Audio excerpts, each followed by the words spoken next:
Okay, so hello and welcome to yet another Gaming Masters video. So today we're going to be talking about The Division. Now, I've not played The Division properly for almost the whole of April. Now, The Division launched at the beginning of March. I played all the way through the campaign. I collected all of the intel. I did absolutely everything in the game, apart from quite a bit of the Dark Zone, mainly because of the state that the Dark Zone was in at launch. Now, the stability of the Dark Zone wasn't bad, it just wasn't enjoyable. Now, moving on, about 2 months later, after the launch, it's become an interesting experience, and with update 1.2 that launched at the beginning of this week, a lot of feedback has been overly positive. Now, I've been popping back on for the past week or two, mainly so that I can get up to speed with all of the way that the game works, the gameplay, and making sure that I leveled up, got good enough gear, etc. to carry out the incursions, of which Falcon Lost I hadn't even attempted until this week. So I collected all of the intel, finished all of the side missions that I had left. I had about 3 or 4 districts left up at the top of the map, and I basically decided to grind the Division again. That's part of my problem with the Division so far. It's a very grindy game. You have to put a lot of time into it. I've played about 6 days worth of the game, and I've only really just finished doing every single thing in the game, apart from the reaching max level in the Dark Zone and the 2 incursions.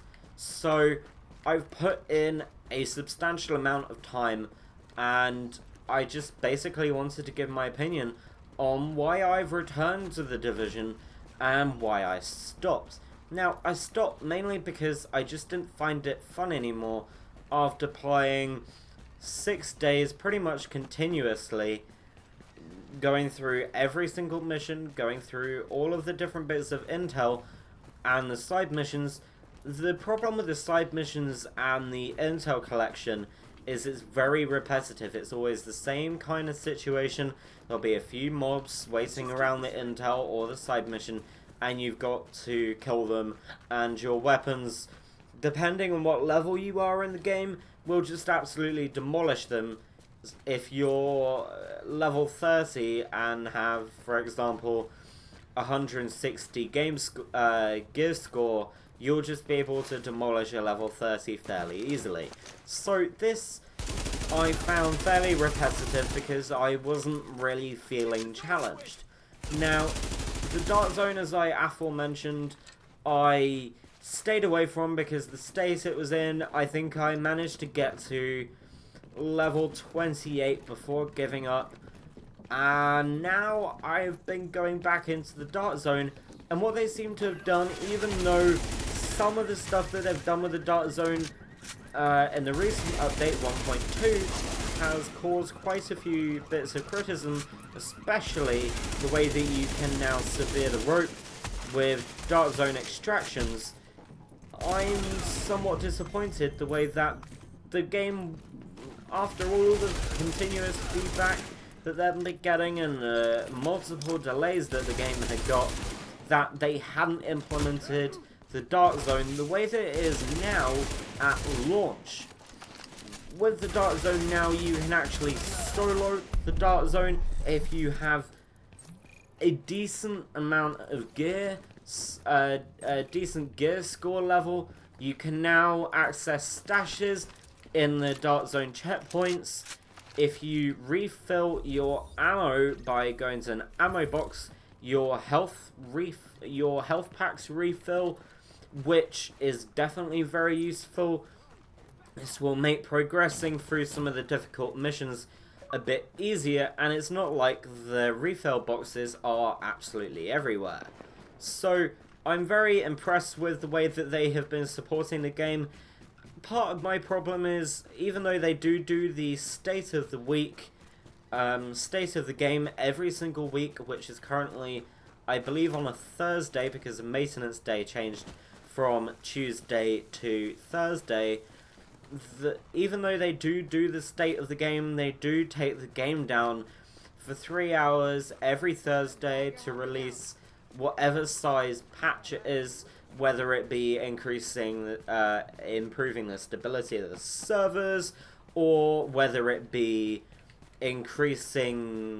making a few changes like fixing a few bugs, or pushing things along as such, instead than having to go through the lengthy verification process that quite a few games have to go through. So the way that they've improved the game over the past 2 months is definitely really good. Now, I will be making a separate video which will most likely be going live the day after this video. I will be talking about future content for the Division. However, my opinion of the game at the moment is fairly positive. They seem to have been balancing out the weapons. It's still grindy to get the best weapons and the decent weapons. However, that is understandable because people that put the time in to the game get rewarded. It's not, hey, I played the game for half an hour, done 2 or 3 of the missions, and then you get the best gear in the game like some games.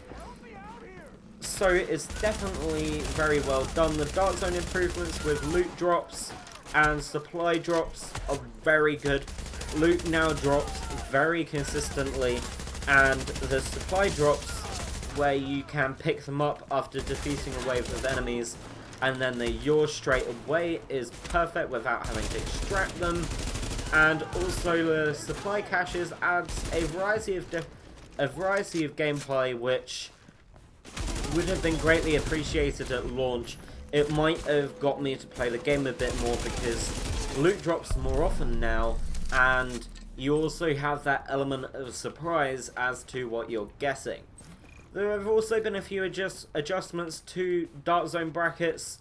The latest one is 201 plus. 201 plus is the Dark Zone bracket, the highest Dark Zone bracket right now, and there are still 6 Dark Zone areas, with the highest being between level 32 and 32. So you can do the Dark Zone from level 9 onwards, and then you can just evolve and evolve and evolve and evolve and evolve. So it's definitely been well balanced in my opinion. I haven't had any catastrophic issues. I think that's something that could possibly be done is have a official companion app. Sadly, that was originally cut from the game, and that has possibly caused a few issues in the way that you can't transfer content between characters without logging out of the character, taking it off that player, putting it into your stash, and then picking up your stash and transferring it from your inventory to your character, and vice versa. So that is something that could possibly be added. I'll be covering more as to what could possibly be added to the game in the future in the next video, as I previously mentioned. But the gameplay seems to be a lot more stable. I'm enjoying it again now that I've completed all of the side missions, the base game, and the intel collection. The amount of intel, I'm not sure if 200, almost 300 pieces of intel was really needed. I'm not sure if it is necessary. I think they could have possibly worked on adding some more content into the game, as in possibly having the extra areas which can be accessed or were accessible until the patch earlier on in the week, where you could go around pretty much the whole of New York. I think that they could have possibly worked on that a little bit more instead than having almost 300 pieces of intel. I think that the variety of side missions could definitely be improved. I have found the side missions extremely repetitive, and when you're playing an open world game, you like to have quite a bit of variety. Metal Gear Solid is a prime example of a game that has done side missions and campaign missions and intel very well. If they had managed to do that in an online way with the Division, that would have been perfect. I would definitely recommend you go back and play the Division if you've stopped playing. If you haven't started to play, this is a perfect time to pick it up, because you have approximately a month to work through all of the current free content that is released in the game before the first paid DLC, which will be releasing in June at some point. We can expect more information regarding that to be possibly revealed during E3 in a few weeks. So do check out for all of the content regarding future content on the Division. Do check out all of our E3 coverage as well to stay up to date regarding future DLCs and possible expansions and things like that that could be added in the future very soon. We really do like the Division at the moment, and we hope you do too. Tomorrow's video will be covering the future of the Division. The future of the Division looks to be fairly positive. I'm going to be talking about it in a lot more detail tomorrow, so really do hope that you stick around. And to be alerted as to when we do release that video tomorrow, don't forget to subscribe. We upload daily videos at 5 PM in the UK, so there's loads of awesome content coming onto the channel very, very soon. Thank you for watching. Don't forget to like, follow, and of course, as always, subscribe. It's very much appreciated, and we shall see you in the next video.